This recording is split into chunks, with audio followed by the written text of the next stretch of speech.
The pounding rain and howling wind set the stage for a restless evening. Suddenly, a sharp command cut through the storm. I said, "Step out of the car." A visibly enraged police officer appeared to be forcibly pulling a black woman from her sleek luxury car. Reluctantly, the woman complied, stepping out as the rain clung to her hair and soaked her tailored suit. Then something slipped from her as she exited the vehicle, catching the glimmer under the streetlight. The officer immediately shone his flashlight on it. His expression shifted in an instant, panic and dread overtaking his anger. He realized too late that he had made a grave mistake. Join us to share meaningful stories by hitting the like and subscribe buttons. Don't forget to turn on the notification bell to start your day with profound lessons and heartfelt empathy. The rain pounded against the windshield like a relentless drumbeat as Naomi Carter navigated the winding back roads of Maple Hollow, a sleepy southern town she had only planned to pass through. The wipers swiped furiously, barely keeping up with the downpour, while her headlights illuminated the slick asphalt ahead. Exhaustion weighed heavily on her. Another grueling day at the Department of Justice investigating a high-profile corruption case. She just wanted to get home to feel the comfort of familiarity. Then she saw them, red and blue lights flashing in her rearview mirror. Her heart sank. Not now, she thought, her grip on the steering wheel tightening instinctively. The officer's siren wailed, piercing the storm's symphony of thunder and rain. With no other cars on the deserted road, it was clear who they were after. Naomi's pulse quickened as she slowed to a stop on the shoulder of the road, the car idling uneasily in the deluge. She glanced at her reflection, taking in her tired face framed by natural curls. Dressed in jeans and a hoodie, she looked every bit like a regular commuter, not a seasoned investigator who had faced down corporate titans in Washington. Her badge and credentials rested securely in her bag on the passenger seat, but she hesitated to reach for them just yet, not until she understood what this was about. The crunch of boots against gravel reached her ears as the officer approached, his flashlight beam slicing through the storm. Naomi rolled down her window and a gust of cold rain slapped her face. "License and registration," the officer barked, his voice sharp and unyielding. Naomi handed over her documents without a word, forcing her breathing to remain steady. The officer, his nameplate reading Brent Hawkins, scrutinized her ID under the beam of his flashlight. She watched his lips curl into something that wasn't quite a smile. "What brings you to Maple Hollow?" he asked, his tone laced with suspicion. "I'm driving home after work," Naomi replied evenly, her voice calm but firm. Hawkins let out a scoff, leaning closer to peer into her car. "Work, huh? And what kind of work do you do?" Naomi bristled at his tone. She'd heard that question delivered like an accusation too many times before. "I'm a federal investigator with the Department of Justice," she said, her words precise. Hawkins froze for a fraction of a second before sneering. "Federal investigator?" He took a deliberate step back, shaking his head. "You don't look like one to me. Dressed like that, driving through this town at this hour? You think I'm just supposed to take your word for it?" The storm outside was nothing compared to the tempest brewing in Naomi's chest. She took a steadying breath, refusing to let his provocation get the better of her. "Officer Hawkins," she said, her voice cool, "I've complied with your request for my license and registration. If there's a legal reason for this stop, I'd like to hear it." But Hawkins wasn't backing down. His expression hardened as he stepped closer to her window. "Step out of the vehicle." Naomi's heart raced, but her face remained impassive. "I've done nothing wrong. I'd like to know why you're asking me to leave my car." Hawkins' jaw clenched. "I said step out of the car," he growled, his hand inching toward the holster on his hip. The rain battered the car as Naomi's mind raced through her options. She could see his anger simmering just beneath the surface. The type of rage that had nothing to do with law enforcement and everything to do with who he thought she was. A black woman in a place where she didn't belong. She slowly reached into her bag, retrieving her badge with deliberate, careful movements. "I'm Special Agent Naomi Carter with the Department of Justice," she said, holding up the badge for him to see. For a moment, Hawkins froze, his eyes darted between the badge and Naomi's unwavering expression. Then, as if the realization hit him like a sledgehammer, his face twisted in a mix of embarrassment and anger. "That doesn't change anything," he snapped, though his voice had lost some of its venom. "I still need you to step out of the car." "You're making a mistake," Naomi warned, her tone sharp now. "This is harassment. You're escalating a situation where there is no cause." Hawkins' hand tightened on the car door handle, and without warning he yanked it open, rain splashing into the vehicle. Naomi gasped as he grabbed her arm, dragging her out into the downpour. Her feet slipped on the wet gravel, but she quickly steadied herself, her badge falling to the ground in the chaos. "Get your hands off me," she demanded, her voice rising as she tried to shake free of his grip. "Comply and this will go a lot smoother for you," Hawkins snarled, his face inches from hers. Then something metallic caught the faint glow of the flashlight on the ground between them. Hawkins' gaze dropped to the badge lying in the rain. The truth hit him like a lightning strike. For the first time that night, silence hung between them, broken only by the roar of the storm. Hawkins' grip slackened, his hand trembling as he took a step back. Naomi straightened herself, rainwater dripping from her clothes and face. She bent to pick up her badge, wiping it clean with deliberate precision. "This," she said, holding the badge up for him to see, "is who I am. And you will explain your actions." Hawkins stammered, his bravado crumbling under the weight of his realization. I didn't know," he managed, his voice faltering. "You thought you could treat me however you wanted," Naomi interrupted, her voice steely. "Because you didn't think I belonged? Because of what I look like. That stop now." Hawkins stared at her, drenched and deflated. The power dynamic between them irrevocably shifted. Naomi's words rang out, a beacon cutting through the storm. "You've just made a grave mistake, Officer Hawkins, and you'll answer for it." The rain still poured relentlessly as Naomi Carter stood tall, her badge clenched in one hand, her other hand pressed to her side where Officer Brent Hawkins had yanked her from the car. Her soaked hoodie clung to her, but she paid no mind to the discomfort. She was too focused on the man before her, whose arrogance had been washed away by the storm and the weight of his realization. "I look," Hawkins stammered, his voice trembling as he tried to piece together a defense. "I didn't mean." "Didn't mean what?" Naomi interrupted, her voice cutting through the rain. "Didn't mean to assault me? Didn't mean to profile me because of my skin color? Or didn't mean to realize you just attacked a federal agent?" Hawkins took a shaky step back, the glow of his flashlight illuminating his pale face. He was a man unraveling, and Naomi intended to ensure he understood exactly what had just happened. "You're not just answering to me," Naomi continued, her tone icy but deliberate. "You're answering to the Department of Justice, to your department, and to the community you claim to serve. This stops here." Hawkins' lips moved as if to respond, but no words came. Naomi knew that any excuse he could muster would only deepen the pit he dug himself into. She reached into her pocket, pulling out her phone. "Stand right there," she commanded. Hawkins froze, his jaw tightening as she unlocked her phone. "Dispatch, this is Special Agent Naomi Carter," she said into the receiver. Her voice was calm, but the fire behind it burned brightly. "I need a supervisor on site immediately. I have just been unlawfully detained and assaulted by Officer Brent Hawkins of the Maple Hollow Police Department." The silence on Hawkins' part was deafening. He shifted uncomfortably, his hand hovering near his belt as if still searching for a way to assert authority. Naomi's gaze locked onto his, daring him to make another mistake. The dispatcher's response crackled through the line. "Agent Carter, confirming your location?" Naomi relayed her position, her voice steady despite the adrenaline coursing through her veins. The dispatcher responded quickly, promising to send a supervisor.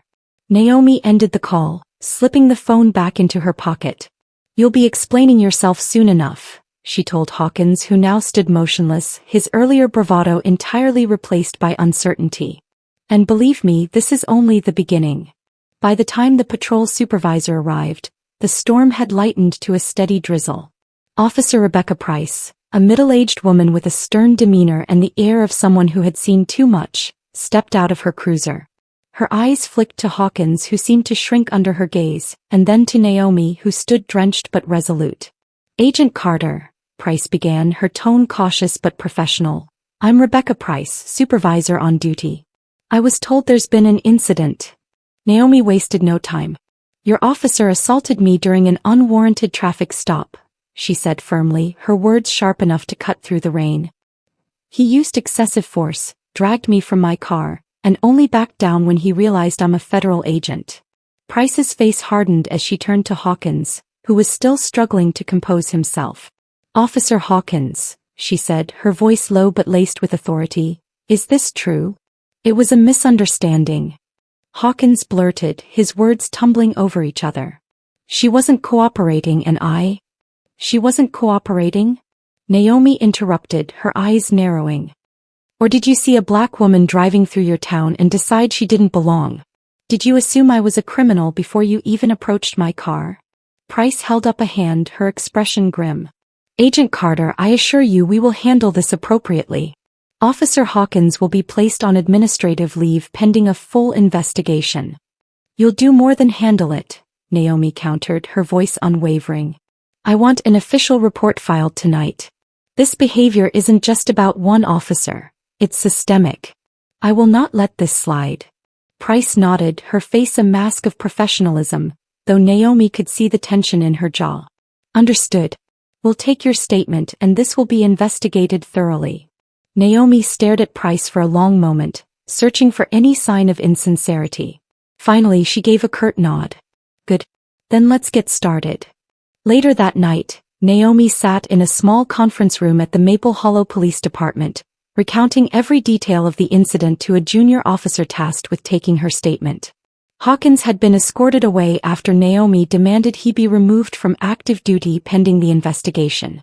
Her words were precise, her tone cold and professional. She laid out every misstep, every act of aggression and every unjustified command. By the time she finished, the young officer taking her statement looked visibly shaken. "Thank you, Agent Carter," the officer murmured. "We'll be in touch as the investigation proceeds." Naomi stood, the weariness of the day finally settling over her. She was exhausted, soaked to the bone and emotionally drained. But as she walked out into the damp night, she knew this was far from over. Hawkins was just one symptom of a much larger problem, and her fight wasn't limited to this small-town police department. As the rain tapered off, Naomi climbed back into her car, her determination hardening. This wasn't just about holding Hawkins accountable. It was about dismantling the entire system that allowed him to thrive. Her phone buzzed with a text from her team back in D.C., a reminder of the corruption case still waiting for her attention. But tonight Naomi's focus was clear. She wasn't just an investigator seeking justice for others. She was now fighting for herself and for everyone who had been made to feel powerless in the face of prejudice.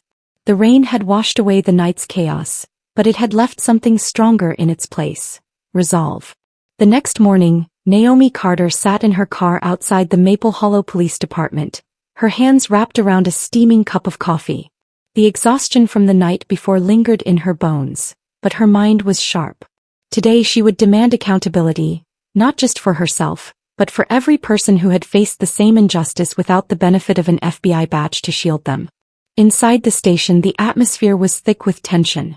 The previous night's incident had already spread through the small-town department like wildfire. Officers spoke in hushed tones, stealing weary glances at Naomi as she entered. The room fell silent as her heels clicked against the worn tile floor. She approached the front desk where a young officer stood, his nervous hands fidgeting with a pen. "Agent Carter," he greeted, his voice tinged with unease. "Chief Reynolds is expecting you." Naomi nodded curtly, following him through a series of narrow hallways to a modest office at the back of the station. Inside, Chief William Reynolds, a broad-shouldered man with a weathered face and sharp, calculating eyes, stood behind his desk. His demeanor was professional, but his jaw tightened when he saw Naomi enter. "Agent Carter," Reynolds said, gesturing for her to take a seat. "I've reviewed the preliminary reports. Let me start by saying that what happened last night is deeply regrettable." "Regrettable?" Naomi repeated, her voice steady but biting. "Chief Reynolds, one of your officers assaulted me without cause. That's not regrettable, it's systemic and it's unacceptable." Reynolds bristled but maintained his composure. "You have my assurance that this incident will be investigated thoroughly. Officer Hawkins has been placed on administrative leave pending the outcome." "That's not enough," Naomi countered, leaning forward. "This isn't just about Hawkins. It's about a department and a culture that allowed him to believe he could act with impunity." Reynolds' gaze flickered, betraying a hint of unease. "What exactly are you suggesting, Agent Carter?" Naomi's eyes narrowed. I'm suggesting a full audit of this department. Complaints of misconduct, use of force reports, hiring practices, everything. If Hawkins acted this way with me, I guarantee there are others who've suffered far worse. Reynolds opened his mouth to respond, but Naomi held up a hand. And before you try to brush this off as an isolated incident, let me remind you, I have the resources of the FBI at my disposal. Either you cooperate with this investigation, or I'll escalate it to the DOJ. The room was silent, the weight of Naomi's words hanging heavily in the air. Reynolds' jaw clenched as he considered his options. Finally he exhaled, his shoulders slumping slightly. Very well, he said reluctantly. You'll have our full cooperation. Over the next week, Naomi worked tirelessly, poring through records and conducting interviews with Maple Hollow residents. What she uncovered was both infuriating and unsurprising. A department rife with unchecked bias, excessive use of force incidents, and a troubling lack of accountability. Naomi's investigation became a rallying point for the community. Residents who had long been too afraid to speak out began coming forward, their voices shaking as they recounted their own encounters with Officer Hawkins and others like him. Each story added another layer to the case Naomi was building, a damning indictment of a system designed to protect its own at the expense of the people it served. Among those who came forward was a young man named Jalen, whose face still bore the faint scar of a baton strike from a previous encounter with Hawkins. His voice trembled as he described the humiliation of being dragged from his car in front of his younger siblings. I wasn't speeding. I wasn't doing anything wrong, Jalen said, his hands clenched into fists. He just saw me and that was enough. Naomi placed a reassuring hand on his shoulder. It's not your fault, Jalen, and I promise you this will end. In the meantime, Hawkins was summoned back to the station for an internal review. He entered the interrogation room with a forced air of defiance, but the sweat on his brow betrayed his nerves. Naomi sat across from him, her expression unreadable. Officer Hawkins, she began, her tone cool and professional, do you understand the gravity of the situation you're in? Hawkins shifted uncomfortably in his seat. I was just doing my job, he muttered, avoiding her gaze. Your job? Naomi repeated, leaning forward. Does your job include profiling, harassment, and excessive force? Because that's what the evidence shows. Hawkins' face reddened. It wasn't like that. I thought she was suspicious. Suspicious? Naomi interrupted sharply. What was suspicious, Officer Hawkins? The fact that I was driving through your town, or was it the color of my skin? The silence that followed was deafening. Hawkins opened his mouth to respond but faltered under Naomi's piercing gaze. You're not just on trial here, Officer Hawkins, Naomi continued, her voice steely. Your actions are a symptom of a much larger disease, and believe me, I'm not stopping until I root it out. As the investigation progressed, the town of Maple Hollow became a focal point for national attention. Media outlets descended upon the small community, their cameras capturing both the anger and the hope of its residents. Protests erupted outside the police station, demanding not only Hawkins' removal but sweeping reforms to the department as a whole. Naomi's resolve only strengthened in the face of the growing pressure. She knew the road ahead would be long and arduous, but she also knew that this was a fight worth waging. For the first time in years, the people of Maple Hollow began to believe that change was possible, and Naomi Carter was determined to ensure that belief became a reality. The crowd outside the Maple Hollow Police Department swelled as the days passed. Protesters held signs demanding justice, chanting for accountability and reform. The air buzzed with a mixture of anger, hope, and determination, a stark contrast to the quiet complacency that had previously defined the small town. Inside, Naomi Carter stood in a cramped conference room, flanked by her legal team and community advocates.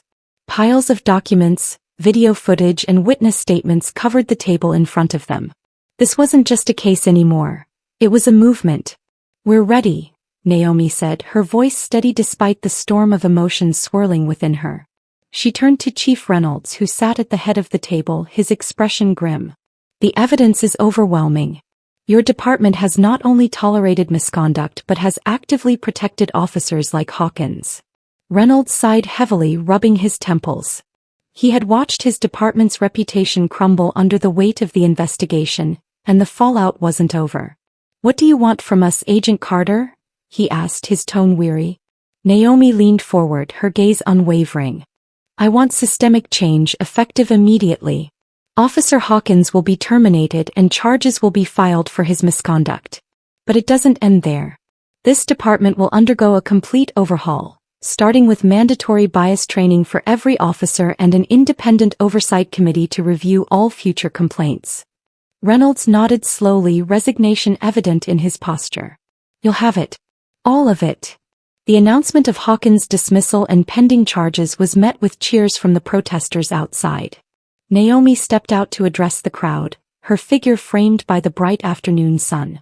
The energy was electric as she approached the makeshift podium, a sea of hopeful faces looking up at her. "Good afternoon," she began, her voice carrying over the noise. "Today is not the end of our fight. It's the beginning. What happened to me was not an isolated incident.